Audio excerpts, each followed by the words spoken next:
कि जहाँ जहाँ भी ऑल इंडिया मजलिस इत्तेहादुल मुस्लिमीन का नुमाइंदा खड़ा होगा वहाँ आरजेडी या कांग्रेस का भी नुमाइंदा खड़ा होगा और जो वोट बंटवारा होगा तो वो सेम वोट होगा जो आरजेडी को जाने वाला होगा एमआईएम को जाएगा, एमआईएम का होगा जो आरजेडी को जाएगा। बीजेपी का वोट कटने वाला नहीं है। पर दो है, एक विचारधारा वो है जो देश के दस्तूर और आइन को मानता है, जिसका एजेंडा यह है कि जो हमें आज़ादी मिली 15 अगस्त 1947 को, तो उस आज़ादी को बचा कर रखना है।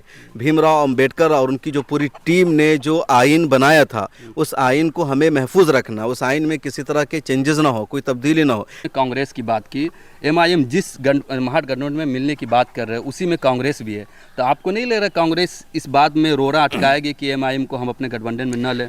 क्योंकि उन दोनों का हमेशा 36 का आंकड़ा रहा है। कोई 36 का आंकड़ा नहीं होता। सत्ता के लिए लोग किसी भी हद तक जा सकते हैं। आप कह रहे हैं कि कांग्रेस और एमआईएम में 36 का आंकड़ा है। हैदराबाद में, तेलंगाना में कांग्रेस की सरकार है और वहाँ कांग्रेस का एमआईएम के साथ मजबूत अलायंस से रिश्ता है। एक साथ स्टेज शेयर करते हैं। रेड्डी जो वहाँ के चीफ मिनिस्टर है और असदुद्दीन ओवैसी है, दोनों एक दूसरे को खिलाते हैं, एक साथ इफ्तार करते हैं। सारी चीज़ें हैदराबाद में हो रही है। तो हैदराबाद में कांग्रेस की सरकार है और ओवैसी साहब के साथ उनके मजबूत रिश्ते हैं, अच्छे ताल्लुकात हैं। जो यूपीए की सरकार थी तो उसके पहले टर्म में भी ओवैसी साहब यूपीए में थे। तो कोई 36 का आंकड़ा नहीं है। मैटर करता है कहाँ पर इक़्तिदार।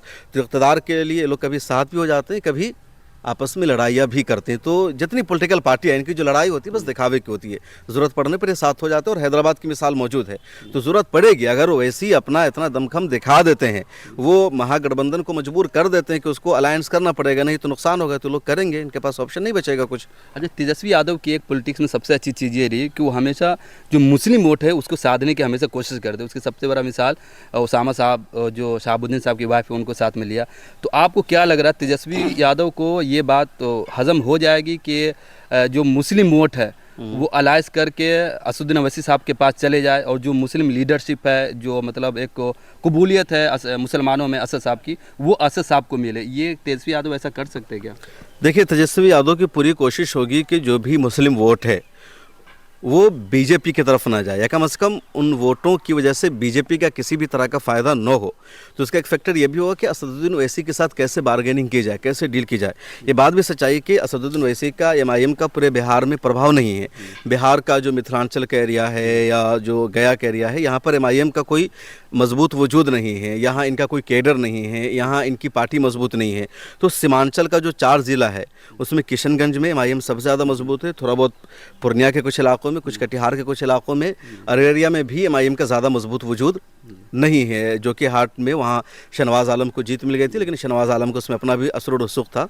तो एक मखसूस पॉकेट है किशनगंज का जहाँ एमआईएम मजबूत है और वहाँ एमआईएम अच्छा करेगी। लेकिन उसके अलावा दूसरे इलाकों में भी एमआईएम अच्छा कुछ कर ले, अच्छा प्रदर्शन एमआईएम का हो, इसकी ज़्यादा उम्मीद नहीं है। लेकिन कई मरतबा क्या होता है कि आप एक जगह उसका सपोर्ट नहीं करेंगे तो दूसरी जगह आपको नुकसान पहुंचाने की कोशिश करते हैं, वहाँ अपने उम्मीदवार उतारते हैं, क्योंकि पॉलिटिकल लड़ाई होती है। तो ऐसे में खुद दानिशमंदी होगी तेजस्वी यादव की कि कैसे उनको बातचीत करनी है ऑल इंडिया मजलिस इत्तेहादुल मुस्लिमीन से, अख्तर इमान से, उनके लीडर से, क्योंकि ज़रूरत पड़ने पर इन लोगों ने भी साथ दिया है। अब 2020 की बात कीजिए, 2020 में जब इलेक्शन हो गया और कोशिश चल रही थी कि कैसे तमाम अपोजिशन पार्टियों को एक करके सरकार बनाया जाए, बहुमत दिखाया जाए और एनडीए सरकार न बना सके, तो एमआईएम ने पूरी तरह सपोर्ट किया था।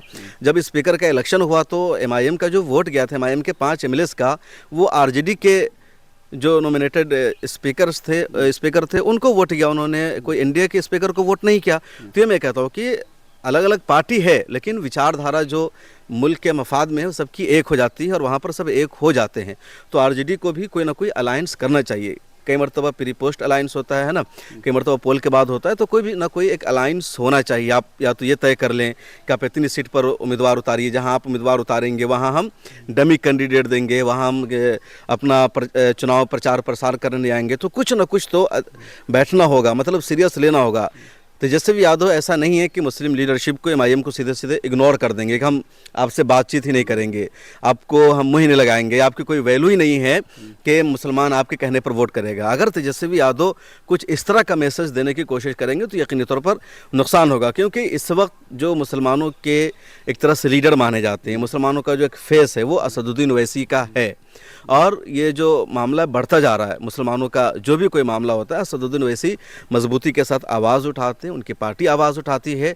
तो इंडिया की सियासत में असदुद्दीन ओवैसी के किरदार को नज़रअंदाज नहीं किया जा सकता है, और ख़ासतौर पर पॉलिटिकल मामलों में तो बिल्कुल भी उनका जो किरदार है उसको नज़रअंदाज नहीं किया जाएगा। अच्छा सर, बिहार में एक तीसरी पार्टी है प्रशांत किशोर की पार्टी, इसको लेकर आप लोगों का क्या तजिया, क्या सोचते हैं इसको लेकर?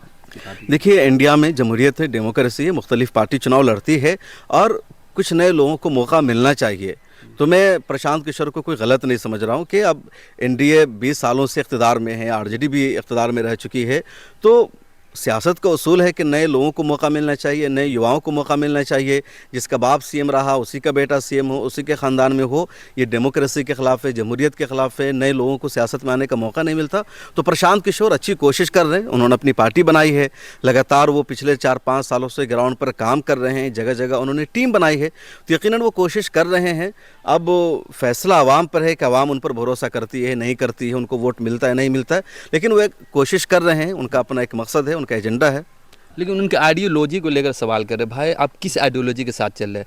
कुछ चीज़ें ऐसी है जो वो बीजेपी को सही कह रहे हैं, कुछ चीज़ें ऐसी है कुछ उनकी बातों से जैसी जो आरजेडी को सही कह रहे हैं, तो उनके आइडियोलॉजी जो विचारधारा वो क्लियर नहीं, इसको लेकर लोगों का शक है, डाउट है, वो क्लियर नहीं क्लियर क्या, वो आरजेडी की विचारधारा को मानेंगे तब आप कहेंगे कि आपकी विचारधारा क्लियर है। देखिए, हर पार्टी एक अलग रास्ते अख्तियार करती है, और इंडिया में जो पार्टी अपनी आइडियोलॉजी बनाती है वो ये देख करके कि किस आइडियोलॉजी पर चल करके उसको आवाम का वोट मिलेगा, आवाम उस पर भरोसा करेगी।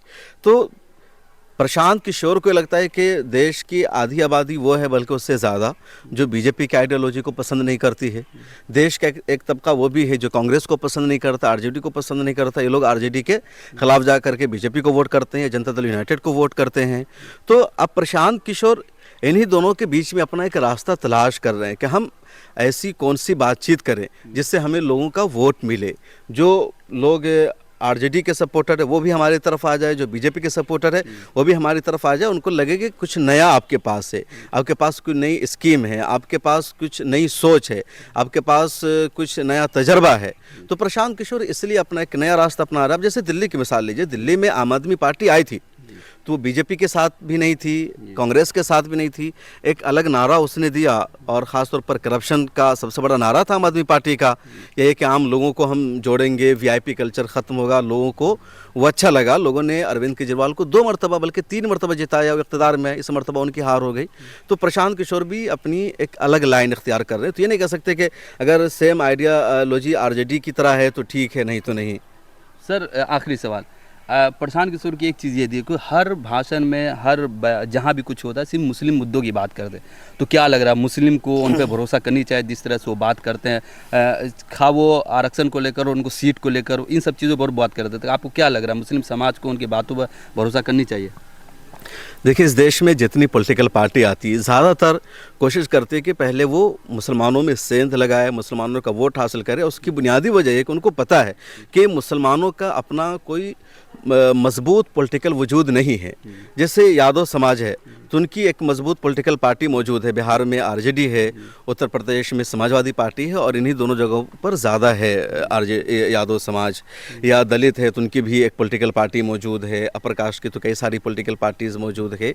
तो इन सब लोगों को लगता है कि मुसलमान एक ऐसा समाज है जिनकी अपनी कोई पॉलिटिकल पार्टी मौजूद नहीं है, अगर है भी तो उसका कोई ख़ास असर और रसूख नहीं है। इंडियन यूनियन मुस्लिम लीग है, केरला में महदूद है, MIM है, हैदराबाद में महदूद है। बाहर जाते हैं तो लोग उनके ख़िलाफ़ ही एक तरह से इल्ज़ाम तराशी करते हैं। SDPI है तो ज़्यादा मजबूत उसका कैडर अभी तक नहीं बन सका, कोई उसको कामयाबी नहीं मिल सकी। इंडियन नेशनल लीग है, उसका ज़्यादा असर रसूख नहीं है। PS पार्टी है, उत्तर प्रदेश में कभी उसको जीत मिली, अब उसका चर्चा नहीं है। तो इन लोगों को लगता है कि मुसलमानों में पॉलिटिकल स्पेस मौजूद है।